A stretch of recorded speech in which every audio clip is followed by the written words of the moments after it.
This video is on Camie Fred Amen. This young woman is the mother of a Jepson, much like Jackie McKenzie.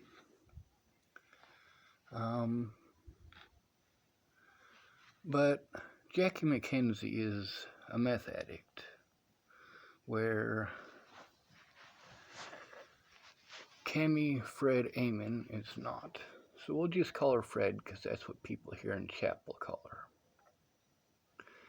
Fred decided that she was going to get on my Facebook and type a bunch of really mean stuff instead of talking to me like a human being. Well, that's fine.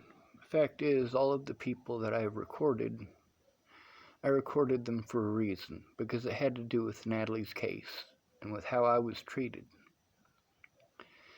Now, the post that she got on and decided to type that on was a recording between myself and a former Sydney police officer, as well as a former state patrol officer named Brent Jepson.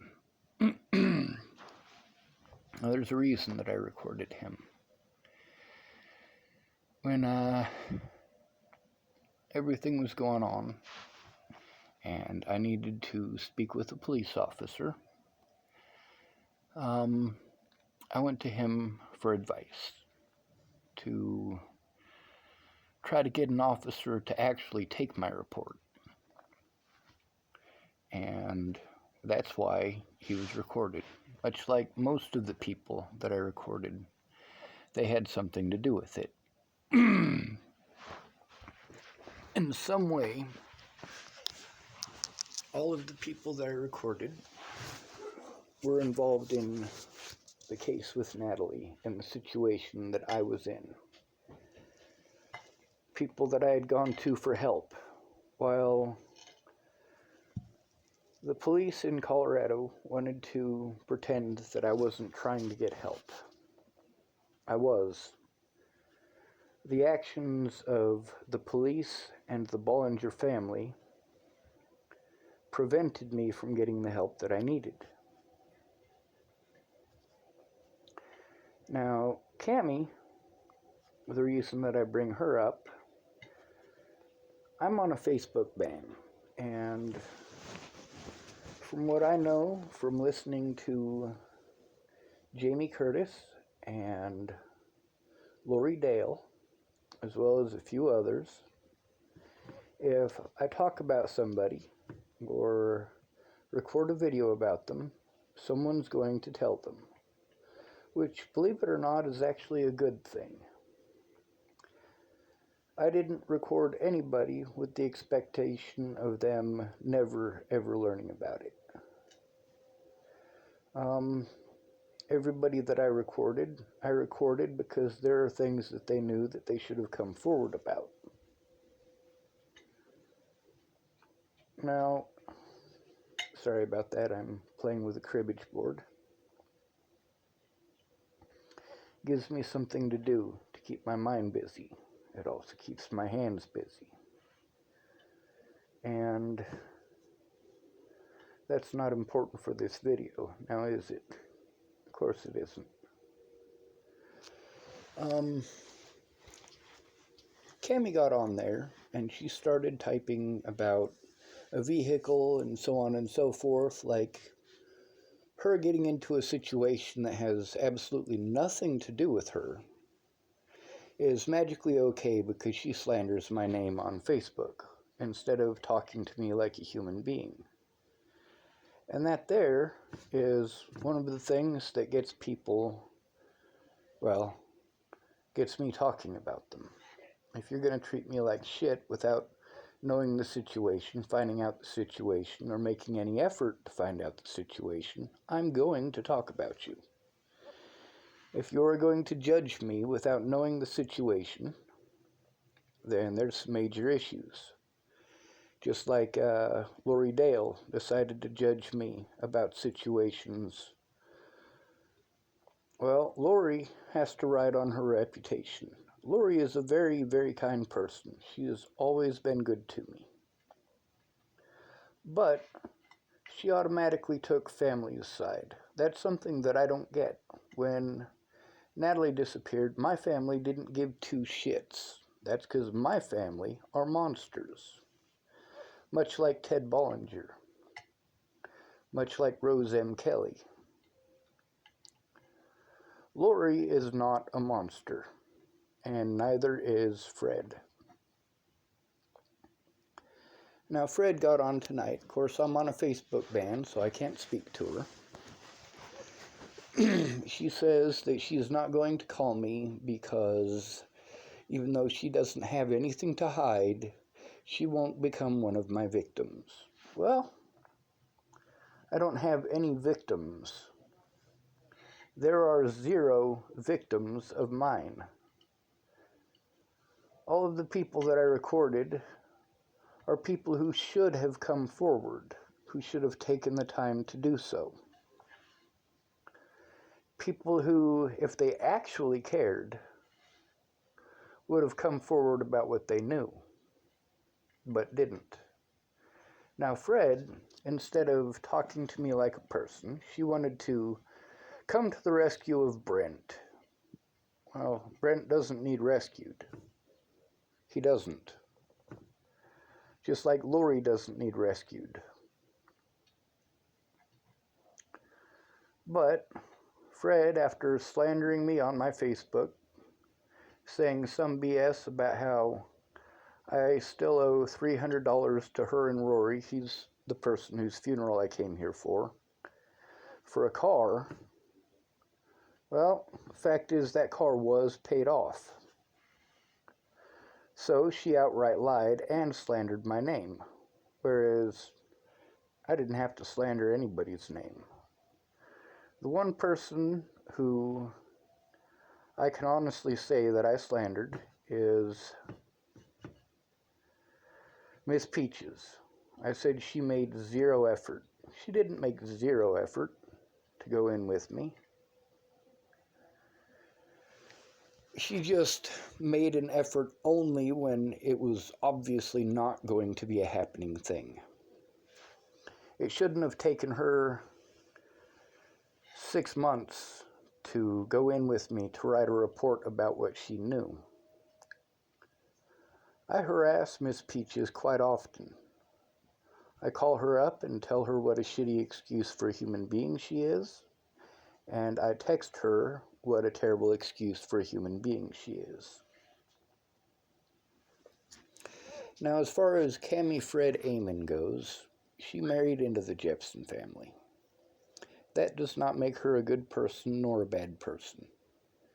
My personal opinion about Fred is that I like her. However, what she chose to do, instead of speaking to me like a human being, is to treat me like trash. Is to slander my name and curse at me and belittle me, instead of talking to me like a human being.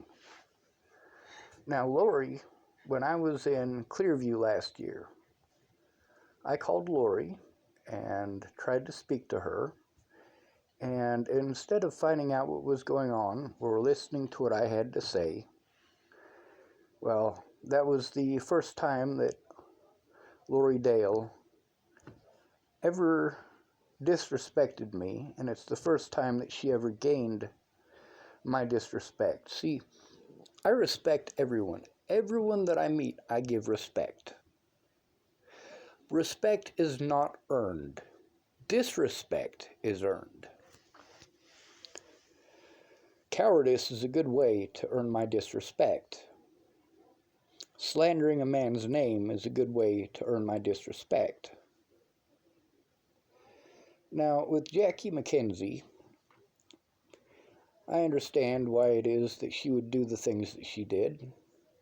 It's because she's on methamphetamines. It happens. This is the Midwest. I mean, Chapel, Nebraska is... Well, we got anhydrous ammonia here, and that makes, apparently, some very good methamphetamines. but I stay away from methamphetamines for a reason. Now, when it comes to people who want to slander my name and talk trash, well, they should have come forward. And I understand why Lori did what she did. She wants to protect her family. Well, Candace outright lied. She slandered my name and misled the situation. And that's why Candace is the worst friend that I've ever had. See, Candace's slander resulted in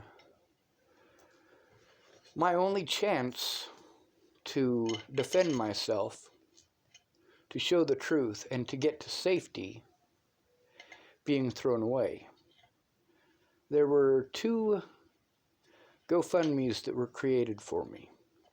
One of them by Cara Rogers and one of them by Candace Bondurant. When I told Candace Bondurant that I was going to tell on Officer Michael Beard for what he did, well, I was on a Facebook ban, so I couldn't.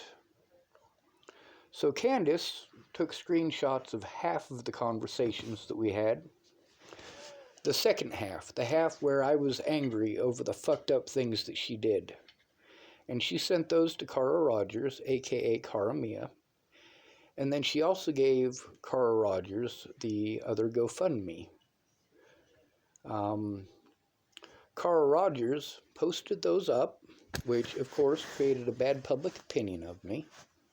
And she also got rid of both of those GoFundMes. Even though people had donated money to them, she got rid of them. And with all of my money being eaten up by the police in Colorado and the courts, I literally could not take care of myself. Which I couldn't take care of myself before that. I needed help. And people want to assume that because I'm intelligent, that I don't need help. I shouldn't need help. No, I get overwhelmed and I shut down. And then I get treated like shit because I'm having a severe panic attack and I'm shut down and people think I should be able to magic my way out of it. Fred has earned my disrespect. Lori has earned my disrespect. Lori had something to do with this case. Camie did not. Camie is a coward, straight up. If she wants to hide behind the Jepson name, well, that's fine. But the fact is, she did wrong. What she did was slander my name. I paid off that vehicle. That was the vehicle that I drove up to Montana. And when I was driving back from Montana, this is in 2014, I want to say. Maybe early part of 2015. It was before I hurt my back. And that vehicle was a Chevy Corsica. Very good vehicle, by the way. I made out like a bandit with that vehicle, and I was very glad to have it. I was thankful to Fred, and I was thankful to Rory. But the fact is, it was paid off. And then she wants to talk trash instead of talking to me like a human being, and then she wants to say, I don't want to be your victim. How does telling the truth make you a victim? I recorded the phone calls and conversations that I had with people who had information they should have come forward with and didn't. Candace Bondurant is by far the worst friend that I ever had. Bar none.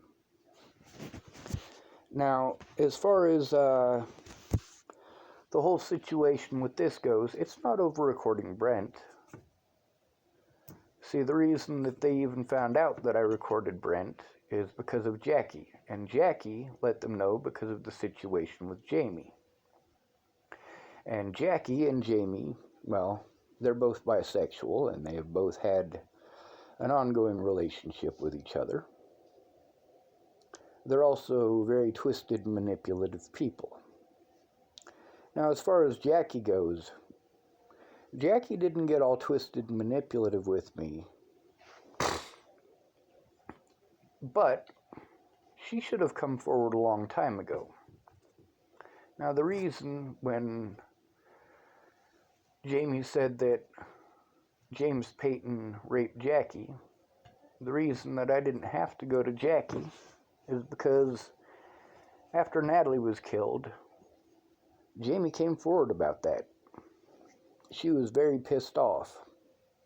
That's fine, Jamie. But the fact is, that's when Jackie should have come forward. Now she wants to play like I'm continuing to call James a rapist. No. I've been admitting for 23 months now that James is not a rapist. 23 months I've been admitting this. Now, why didn't Jackie come out about this a long time ago? Why just now? Well, it's because there's an issue with Jamie, and Jackie and Jamie are friends. What I believe is loyalty above all else, except honor. Now, that's the difference between me and these families, is that if my family does wrong, I'm not going to defend them. I'm not. With my little brother and nearly all of the women who he victimized, yeah, I take those women's side. Not because they're women, but because I know my little brother, and because the things that they speak about, I've seen him do. Now, when it comes to him actually being a rapist, my little brother is who I'm speaking of. No, I've never seen him rape anybody. I also didn't see him molest his daughter. That doesn't detract from the fact that, well, there are poor sexual boundaries there, and those poor sexual boundaries at their age comes from something very specific.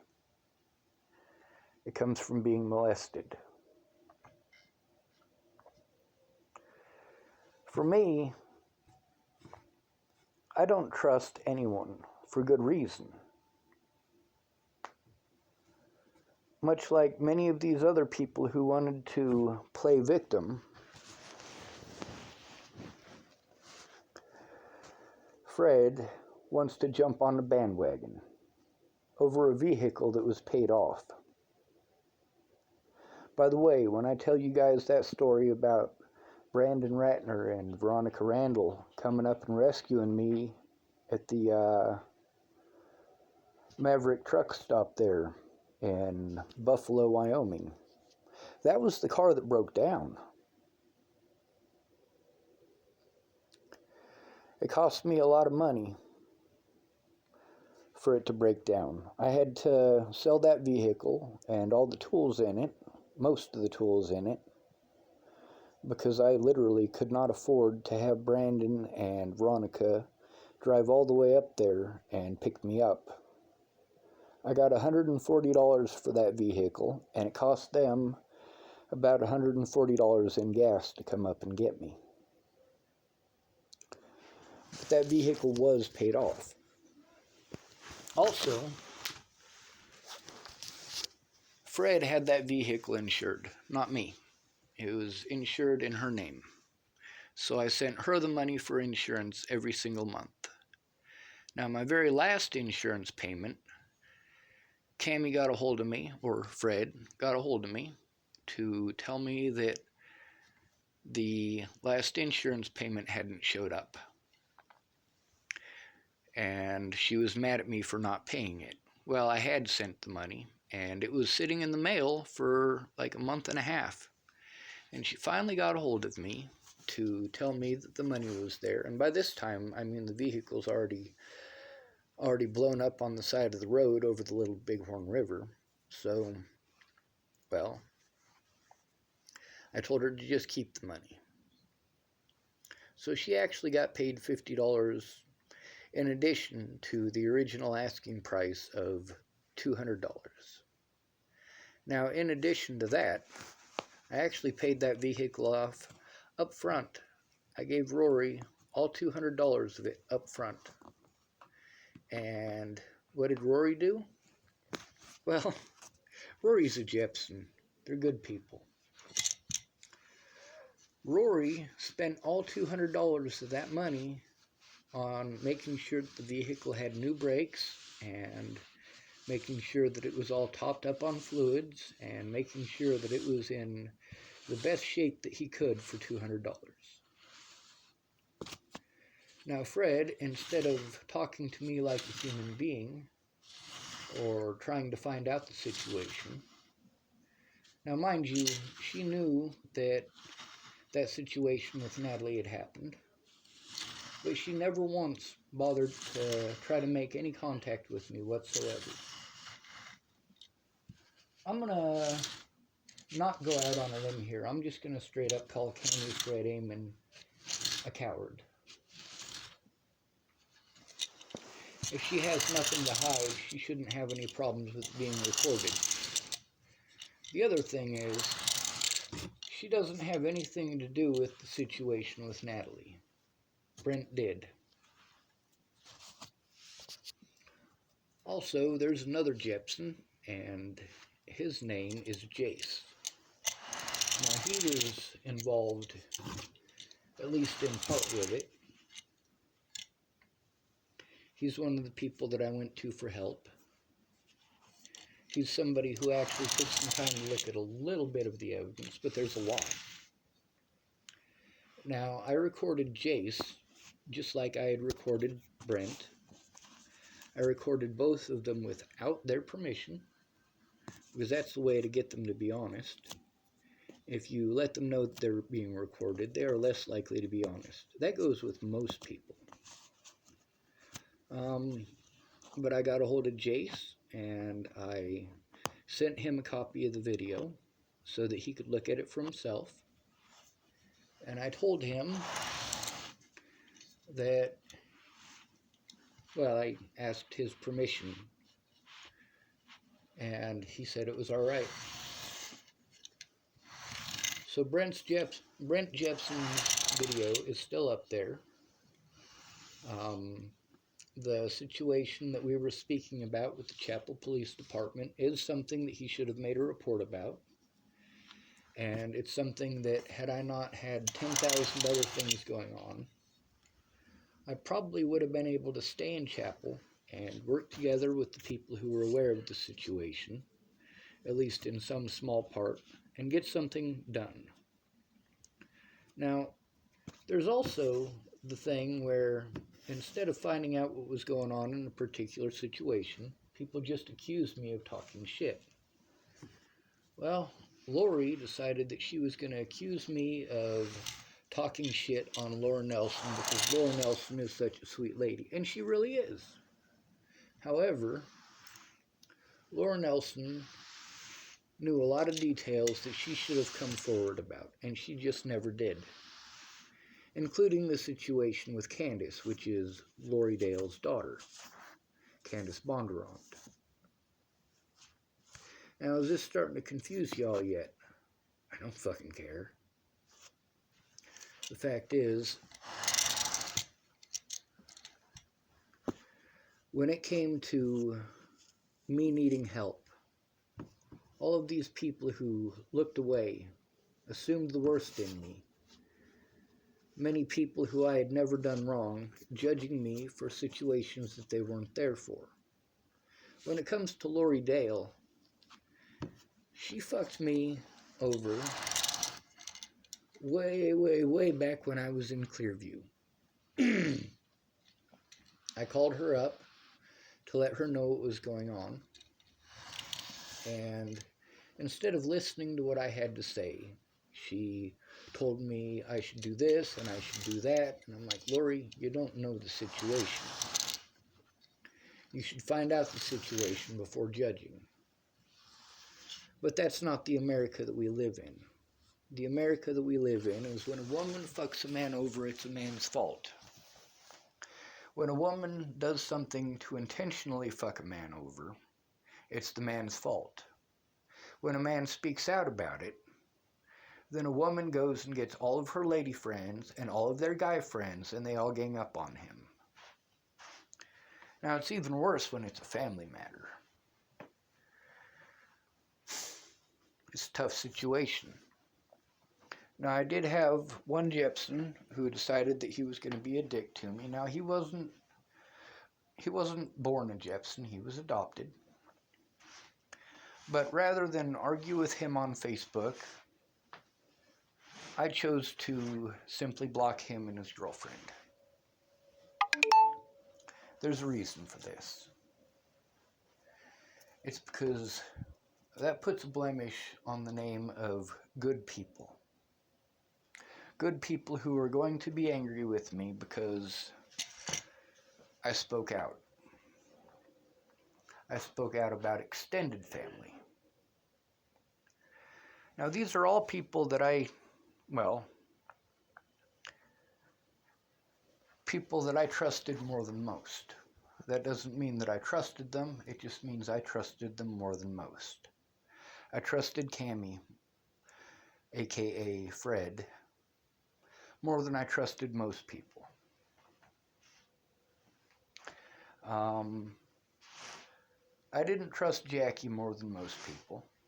I trusted her actually less than a lot of people because I knew about her meth addiction. Randy Linden, he married into my family. Well, his brother did, rather. His name was Riley Lawton. And he married my little sister. And he and my little sister have a wonderful daughter who I miss dearly.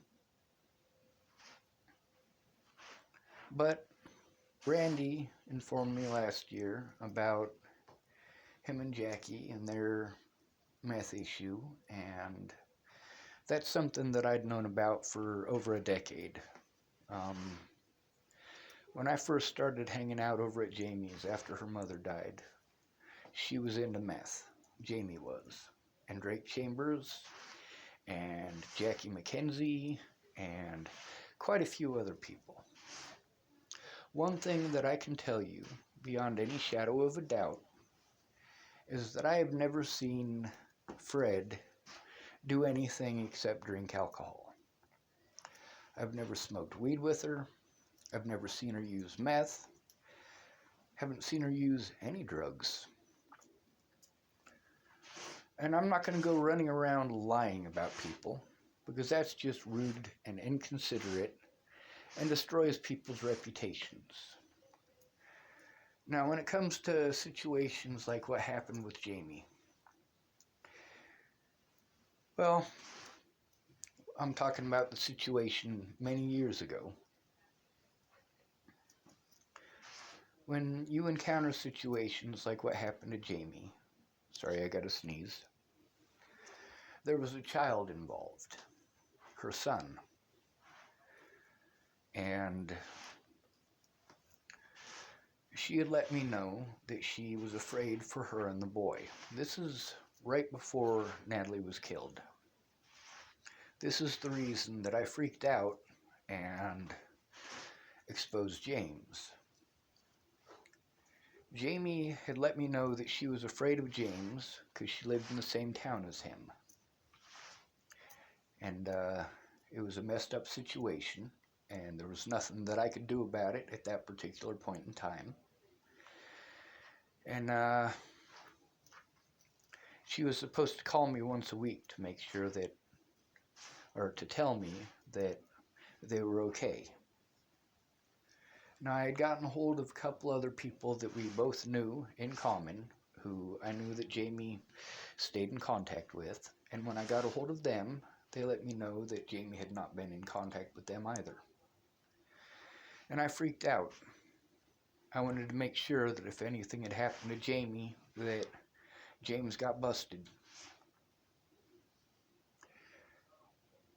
Now, as far as the whole situation goes, I was there to see the bruising that Jamie had, and it was quite extensive.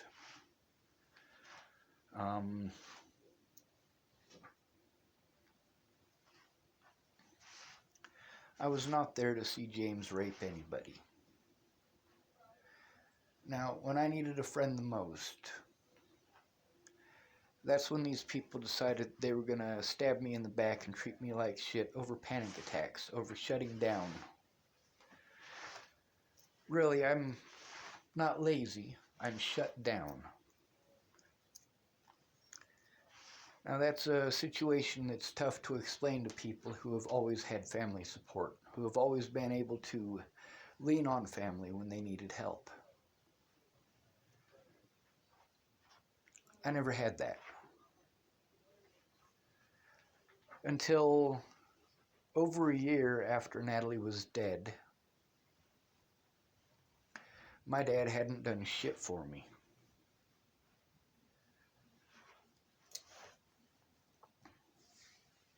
I don't have a family like the Jepsons.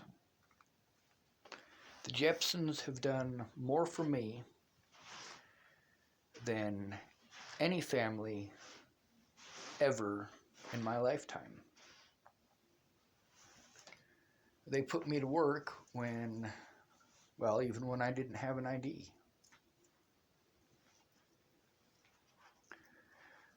I got to help cut trees. I got to go out after Gary's boys started getting salary. They wouldn't show up for the small jobs and the after work jobs, the stuff that Gary needed help with. So I'd go over there and I'd help split logs on the weekend.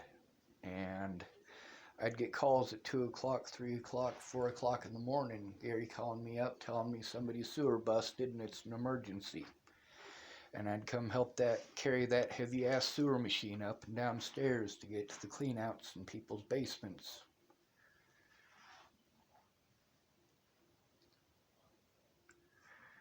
Instead of being a coward, Fred, maybe you could try calling me and talking to me like I'm a person.